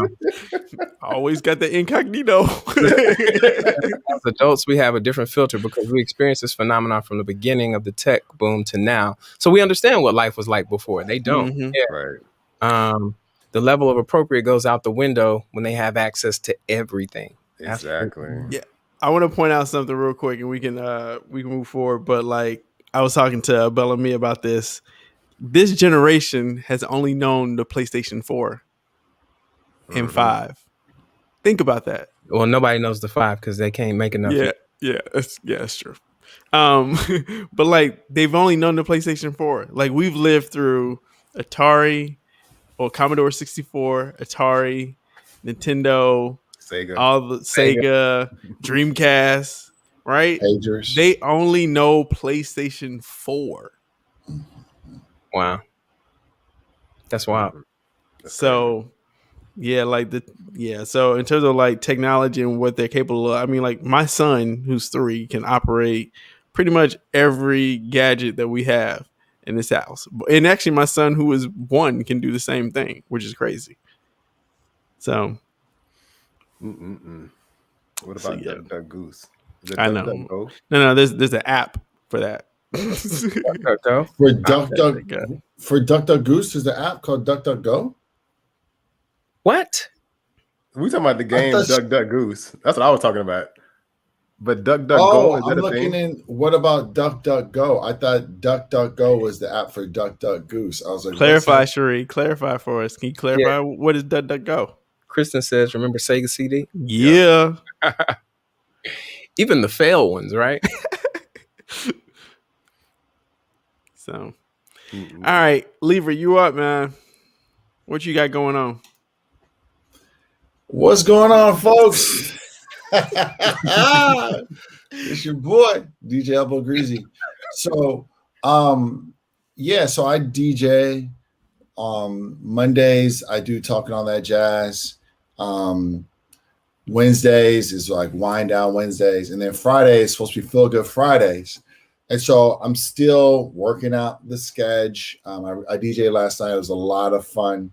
Even I did an after spin where I would take my pieces of vinyl and I would explain which pieces of vinyl that I DJ with. Yeah, I want to plug a really, really dope app. It's called You Good, and it's by a good friend of mine. I've known him for throughout college. A brother named Evans. Anawayu. I'm not sure I pronounced his last name correctly, but his name is Evans. But it's just an opportunity to check in with people to see if they're good. So I'm just plugging the You Good app.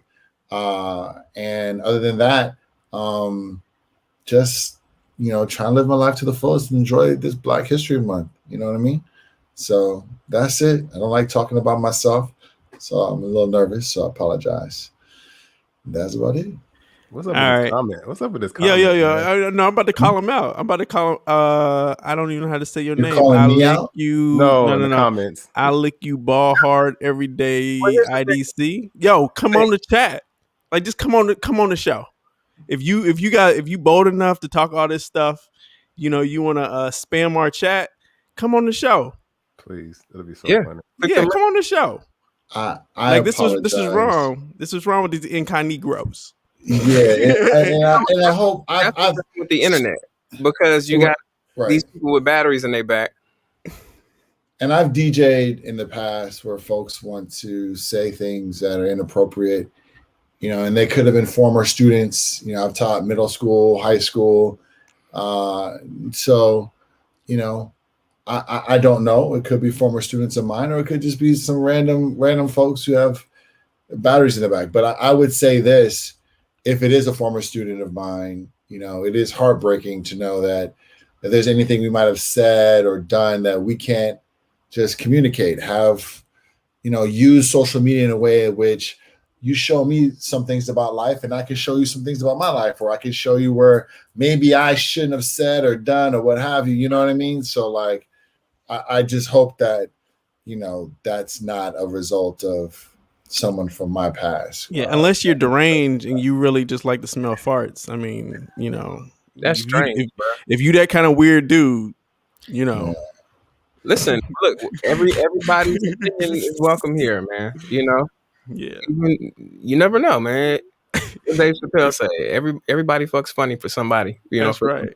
So Wow. I mean, if you want to talk about it, wow. Come on, we welcome you. Very interesting. All right, Mr. Rick, what you got for us? I got a little bit of everything now. I'm seeing that junk. Oh Lord. Oh man. So guys, thank you so much for just hopping on with us. But my name is Ricky Getwood Jr. I am the owner of RPGM, where I focus on helping you figure out your purpose in life while getting fit at the same time. My whole goal and my whole purpose is to help you figure out your purpose in life, man. And I feel like that once you're able to figure out your purpose in life while getting fit, you can manifest any and everything else you want. If you guys have time, go to my website, rpgm.us, and get your copy of Reprogram Your Happiness. I'm gonna give a quick story on how I came up with RPGM. So before I got into music and before I got into everything I'm doing, people knew me more as a motivator. And actually, my full name is Ricky Paul Getwood.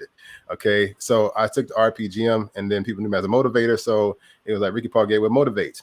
But also, when I became more enlightened and more conscious in what I'm doing in life coaching, I really just had to look at my whole thought process and reprogram the way I think.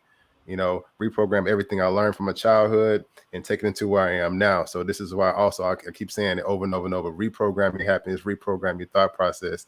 And that's where you guys can find me. And I'm gonna leave you guys with this today, man. And as we were talking about blackness, are you black enough? I want to go ahead and jump backwards and say, are you human enough before you decide whether you're black enough? Okay. And I think there's a few questions you should ask yourself when you're trying to figure out if you're human enough or have you figured out your purpose in life. And a few questions are like this. I wrote them down. I want to make sure you guys get it. So first thing you want to figure out is, who are you? Okay. And don't jump into, I don't want you guys to jump into like titles and obligations. I'm a mother, I'm a father, I'm a friend. Those sound really, really good on paper, and they sound really good when you're talking to other people. But who are you before you had those titles? Okay. Next thing is like, what do you do? All right. What do you do as a person? What do you do as a human? Okay. Again, not just talking about your job titles, because those things comes with your obligations. Okay. You have a house, you have bills, you have kids. Okay. So you have to work. Okay. What do you do? We're talking about going a tad bit deeper in our thought process. The next thing is, who do you do it for? Like, who do you do these things for? Everything that you're doing, who are you doing it for? Is it for yourself? Is it for other people? Okay. I want you guys to always do over and over and over is imagine that you never had any responsibilities. You never had no bills. You never had kids. Okay. Without all of your obligations, who are you doing these things for? Okay. And the last thing is, the things are you doing? How will this benefit your life? Okay. Once you are able to clearly answer those particular questions, how will this benefit your life? You will start making more sense of the decisions that you make, and your purpose will begin to flourish slowly but surely, because everything makes sense to you. And I'm gonna leave you with a little word twisting right now. Is nothing really makes sense, but it makes sense to not make sense, so it can make sense. That sounds crazy, but look at it this way: once you figure out what it is that you know, there's always something else that you don't know, but then it doesn't make sense all over again. So it goes right back into, it made sense, but now it doesn't make sense all over again. And this keeps, number one, this keeps you humble. This keeps you constantly seeking, constantly wanting to evolve. That way you can't like categorize yourself and belittle yourself over and over and over just by saying, this is who I am, this is what I do, which is are tied to your obligations. So these are kind of questions you need to ask yourself over and over and over, every day, all day. If you're suffering from anxiety, trying to figure your place in life, any type of mental disorder, these are just basic questions that actually make you calm more than anything else. You just calm. Okay. So I hope you guys had an amazing journey with us. And that's my thoughts for the day. Appreciate it. Yo, man, this has been a dope 2-hour show. 2 hours. Wow. Yo, we moved the show up thinking that we was going to end at 11, but clearly we just needed a little more time to talk. But like, it's been live, it's been real. And we appreciate each and every last one of y'all for coming out and, rocking with us, especially for at least the 10 to 12 people who stayed through the entire 2 hours. That's what's up. Oh, can I plug in Kaya right quick? I'm sorry, I forgot to talk about our company, I Am Remedies. Make sure you go in there. I've created our own tinctures. Okay, we talking about holistic herbal healing. Okay, no pharmaceuticals, no extra nonsense that they put in all this stuff nowadays. Go to IamRemedies.com. Matter of fact, I'm gonna put this out there. If you go to IamRemedies.com today or tomorrow, from watching this show, okay, not only and whatever you purchase from there, I'll give you a free coaching and personal training session. Whatever you order from there. Okay, thank you guys very much. Also, we have another. So if you are a guest on if you tuned into the 6 Degrees podcast this past Wednesday, my brother Robbie Tolan was on there. And tonight he was tuned into this chat. He said he's feeling so good. He wants to do an after party for everybody. That's dope. Nice. So right now I'm posting the link to his Twitch. You can pop in there right now, or as soon as we're done, the link is in there. He's doing a DJ set, tonight, as soon as we end this. So head over there. Dope. Shout out. That was an amazing episode if you haven't had a chance to catch it. It's Yeah. beautiful work you're doing over there, Bel-Ami. Just want to make sure I share that.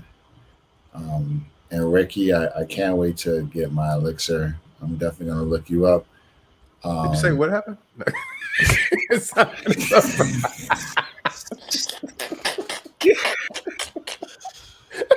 All right, this is when we start going off the rails, guys.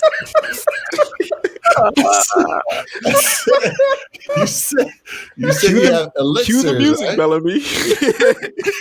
You said he has elixirs. Yeah. So I said, I can't wait to get some of the elixirs. What's wrong with you? You're terrible. Anyway, look, we didn't ask. It is Super Bowl Saturday. So tomorrow's the Super Bowl. Any picks? I'm betting on black, so I'm going with pick a side. That's right. Yeah. I'm gonna go with even though some people question his blackness, we're gonna go with Mahomes. Definitely got to go with Mahomes. Same as Mahomes. It's funny that y'all going with one person and not the team. So because we have the enemy and the head coach, I mean the assistant coach or the offensive coordinator is black. And he hasn't gotten his just due. So we're going to Eric Bel-Ami too. I'm going to go with Kansas City.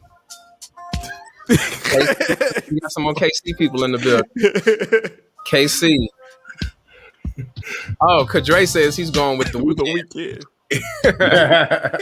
Good choice. Oh, halftime show. Good choice. All right, y'all. Well, it's been real. Thank y'all for joining us. And tune in next week, same time, different place. Stay happy, stay focused, stay happy, y'all. Much love. Peace, y'all. Peace.